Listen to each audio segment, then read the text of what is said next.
Bonjour à tous, je suis Gilles Mansillon, je vous souhaite la bienvenue, une excellente journée, je vous remercie de votre présence et je voulais venir aujourd'hui parce que bon, c'est faire une petite lecture de tarot pour ceux qui sont intéressés par ces choses. C'est juste un miroir, c'est pas quelque chose de prendre, on doit toujours filtrer pour voir comment ces choses fonctionnent pour nous, mais enfin le tarot est un miroir relativement approprié à chaque situation. C'est quelque chose je cherche pas à voir le futur avec ça, hein. Je cherche juste à exposer des choses présentes, qui sont déjà présentes dans notre conscience, mais qui ont besoin d'être révélées de manière symbolique grâce au tarot. Alors bon, nous venons de passer nous sommes en pleine lune en Verseau, donc c'est vraiment une pleine lune qui devrait faire bouger les choses émotionnellement. Bon, personnellement, je me sens de moins en moins affecté par l'astrologie, parce que la vie, je suis passé dans un système de fonctionnement qui fait que la vie c'est toujours maintenant, et que dans mon moment présent, il y a toujours des possibilités de communication, d'échange d'énergie avec des planètes, mais peu importe où elles se trouvent, quelles sont leurs conversations entre elles, elles m'affectent de manière très très particulière et unique, parce que la vie c'est quelque chose qui est fait sur mesure pour nous, et chacun vit une vie complètement unique, complètement différente, et donc c'est vraiment pas l'opinion des autres qui est importante, c'est de savoir votre opinion, ce que vous ressentez, ce que vous appréciez, et continuer de s'étendre avec ce sentiment de bien-être, de légèreté que l'on peut développer de plus en plus. Je me suis dit, je vais me mettre dehors aujourd'hui, bien qu'il fasse très chaud. Il y a un petit peu de bruit, excusez-moi. Alors, je vais faire une lecture pour cette journée, puis probablement pour ce mois-ci.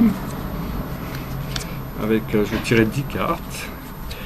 Et alors la situation qui est devant nous, c'est pour offrir une guidance, hein, c'est la voix intérieure, c'est inner voice. Alors cette voix intérieure, il faut l'écouter. C'est quelque chose qui nous parle, c'est la voix de notre âme qui résonne, mais ce n'est pas une voix très, très bruyante, elle ne s'impose pas, elle peut s'imposer, mais elle ne s'impose pas, parce qu'on doit faire nos propres choix par nous-mêmes. Donc c'est vraiment la carte de l'intuition, c'est vraiment arriver à suivre cette voix. Au plus on est proche de notre voix intérieure, on peut la suivre, au plus les choses vont se passer de manière naturelle et gracieuse et facile. Dans les forces d'opposition ou de support par rapport à cette situation, nous avons la carte du voyage. Alors il faut vraiment arriver à ouvrir les portes de son esprit pour arriver à voyager dans son esprit. Bon, ça ne veut pas dire qu'on ne peut pas voyager physiquement, c'est un monde merveilleux, il y a plein de choses à découvrir, plein de pays, plein de gens, plein de cultures, plein d'endroits merveilleux. La Terre est belle partout, hein. C'est à nous de créer de voir cette beauté, de voir le vide toujours à moitié plein plutôt qu'à moitié vide, parce que les distractions de la vie, il ne faut pas trop se laisser importer dans nos problèmes, parce qu'au plus on donne attention à nos problèmes, au plus ceux-ci deviennent réels. Donc c'est vraiment trouver une distraction des problèmes, arriver à s'élever, respirer, faites quelque chose d'autre quand vous avez vraiment trop de problèmes. Prenez le temps de vous relaxer, et à partir du moment où vous êtes vraiment relax, vous êtes dans la clarté, vous verrez que la solution au problème qu'il y avait, on ne la voyait pas quand on était dans le stress, mais une fois qu'on est dans la lucidité, dans la sérénité, dans le calme, la relaxation, la paix de l'esprit, ces choses se révèlent naturellement. Ce qui va se passer devant nous, ce qu'on a à nos pieds, ce qui est devant nous, c'est le partage. Donc c'est vraiment une carte très puissante de pouvoir partager ce qu'on a avec les autres. C'est pas forcément matériel, c'est aussi spirituel. Il faut échanger, il faut communiquer, il faut pas avoir peur de partager sa vérité. Bon, c'est sûr, si les gens sont complètement opposés dans leur système de croyance, il ne faut pas les brusquer, parce que ça crée des conflits dans leur ego, mais enfin bon, il y a des gens qui sont ouverts à cette lumière, à cette sagesse, et donc c'est cela qu'il faut quand même essayer de pouvoir toujours quand même communiquer, pour pouvoir échanger, avancer.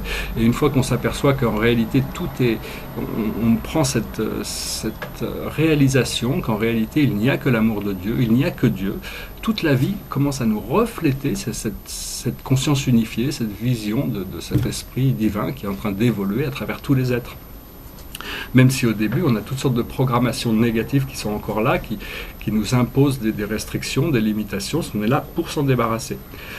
Alors dans le subconscient, ce qu'on cherche à atteindre, ici ça s'appelle la paresse, mais en réalité c'est un certain atteignement des réalités matérielles. C'est très important de pouvoir créer une vie matérielle qui est confortable à vivre.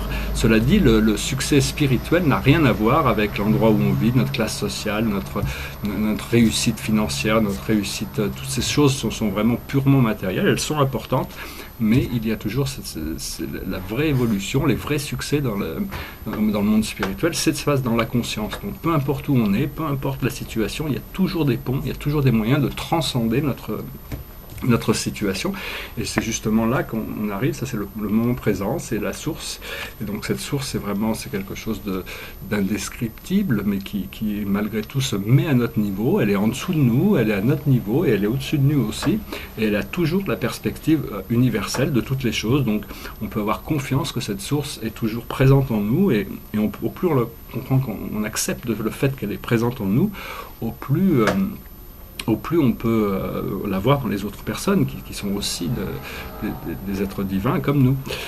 Voilà, donc voilà, ce qui va arriver dans le futur immédiat, c'est le rêve. Alors le rêve, c'est quelque chose de très important, c'est-à-dire c'est pas l'humanité a tendance à créer et recréer des cauchemars, mais vu qu'on est créateur, l'univers nous laisse vivre nos cauchemars, mais seulement on a aussi ce rêve de réaliser toutes les choses qui nous font envie, et pour ça l'univers est capable de nous amener ce rêve, seulement il faut avoir la patience, il faut avoir la persévérance, il faut y croire, et puis quand on n'y croit plus, c'est ce moment-là où l'univers vient nous rappeler nos rêves, rappeler le sens de notre vie. Et donc c'est quelque chose de très important, c'est des mémoires très agréables, mais c'est aussi la possibilité de réaliser, de manifester ce bien-être sur le plan terrestre. Cette carte qui suit nous représente nous, qui on est dans cette situation. Et là, ça c'est un guerrier, il est en train de se battre. Donc il est clair qu'il faut lutter contre la partie inférieure de nous-mêmes, contre notre ego qui est tout le temps en train d'essayer de nous empêcher d'avancer vers le bonheur, la joie et la liberté. Mais c'est pas une confrontation directe, parce qu'au plus on essaye d'enfouir cette partie sombre en la dominant, au plus celle-ci devient puissante. Donc c'est vraiment l'accepter sans accroche.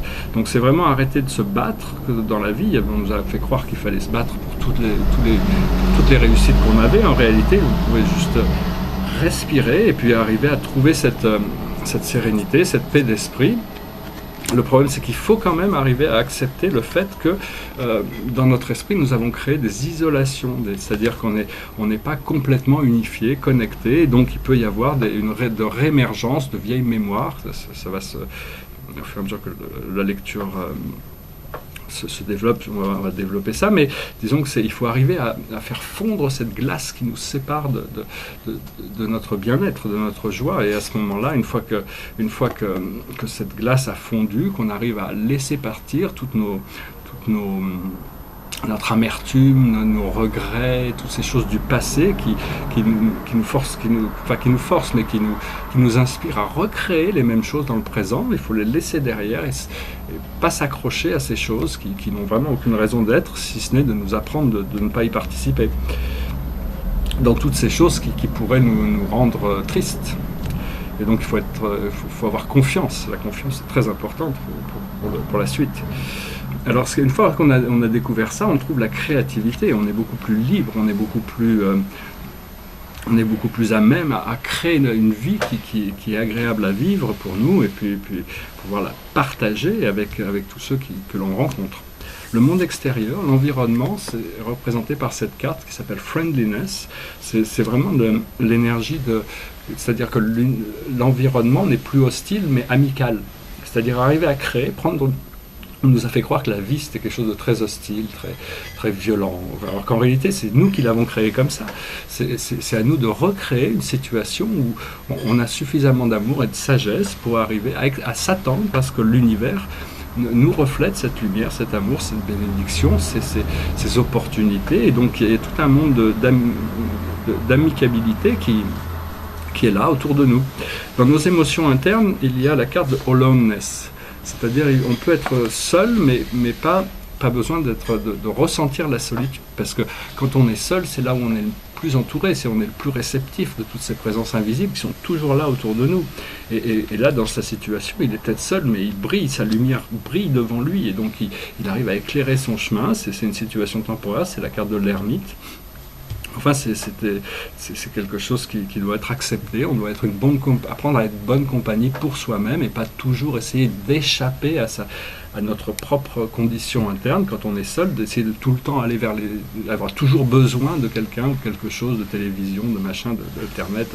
À un moment donné, il y a le moment où on peut juste s'asseoir dans la nature et puis se sentir bien sans avoir besoin parce que tous les problèmes du monde physique, c'est la 3e dimension. Le rêve, c'est la 4e dimension, mais le fait d'être bien sans avoir besoin de se tourner vers le passé ou le futur, c'est déjà la 5e dimension. Et l'aboutissant, c'est les vies passées. C'est-à-dire qu'on a toutes sortes on est tous venus sur Terre pour vivre une aventure, et on en a vécu de nombreuses avant, qu'on a oublié, s'est effacé de notre mémoire, mais petit à petit ces mémoires reviennent pour nous éclairer, pour nous aider.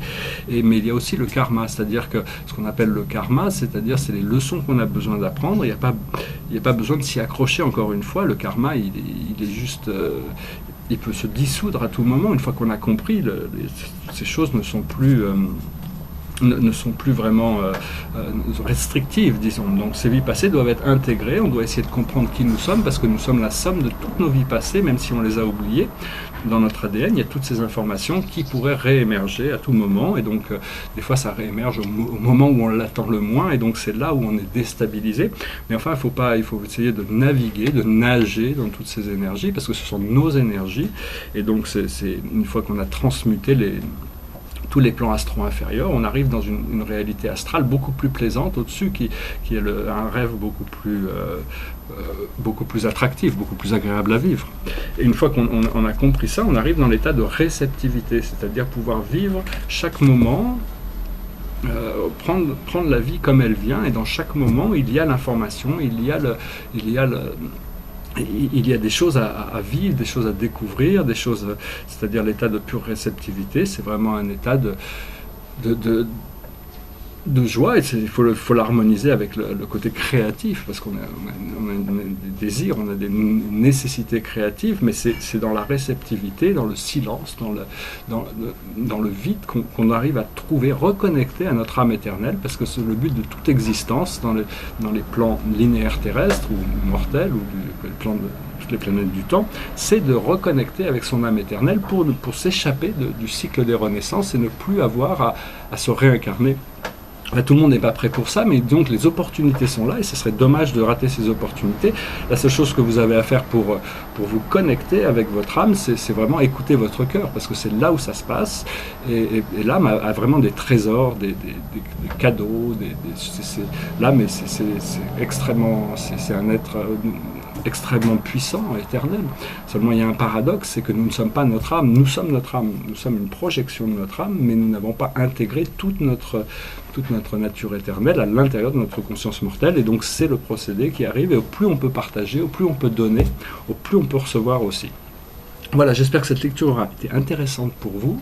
Je vous souhaite une excellente journée. Si vous avez des questions, n'hésitez pas, j'essaierai de prendre le temps d'y répondre, mais en réalité, je pense que maintenant ça devient clair. Il suffit de chercher les réponses à l'intérieur de soi pour trouver le plus haut niveau d'information. Il n'y a pas plus haut niveau que ce qui peut venir de notre âme, de nos guides, et de notre esprit, et de notre présence je suis, notre moi divin. C'est vraiment la seule... C'est la seule force qui existe en réalité, et cette présence je suis est en parfaite communication avec l'esprit cosmique, et cet esprit cosmique est vraiment unifié à toute chose et domine les plans supérieurs de la réalité. Donc je ne veux pas rentrer dans les choses trop spirituelles, mais ce qu'il faut savoir, c'est vraiment rester bien connecté à tout ce qu'il y a dans votre vie. Il n'y a pas de hasard, tous ces détails sont importants. Seulement, à un moment donné, on choisit la joie, on choisit la voie qui est la plus facile, on choisit la voie qui nous apporte le plus de joie et de bonheur, et avec une certaine constance dans cette intention, on arrive progressivement à se libérer. Bon, bien sûr, il faut essayer d'établir un lien de communication pour être conscient de ce qu'on a besoin de faire pour se libérer, parce que on a tous des choses différentes à faire. Il n'y a pas une voie qui fonctionne pour tout le monde, il y a une voie qui fonctionne pour vous, il y a une voie qui fonctionne pour moi, il y a une voie qui fonctionne pour chaque personne, et chacun doit découvrir ça à travers la connexion avec son cœur. Bon, tous les oracles, tout ça, c'est très bien, parce que ça ça nous permet de nous recentrer, de nous reconnecter, de ne pas oublier, c'est un peu un rappel que cette force est là. Donc je vous encourage à faire de la méditation, aller dans la nature, profiter de la vie, essayer de trouver du temps pour vous relaxer. C'est très important d'être bien, d'être relax, d'être serein dans sa vie.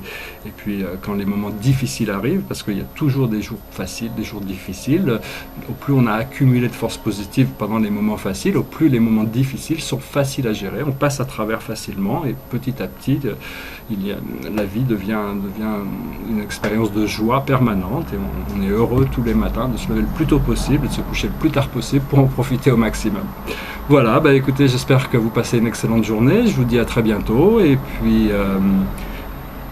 je reviendrai à vous pour discuter d'autres choses qui sont relatives à cet éveil des consciences. Merci beaucoup, namasté.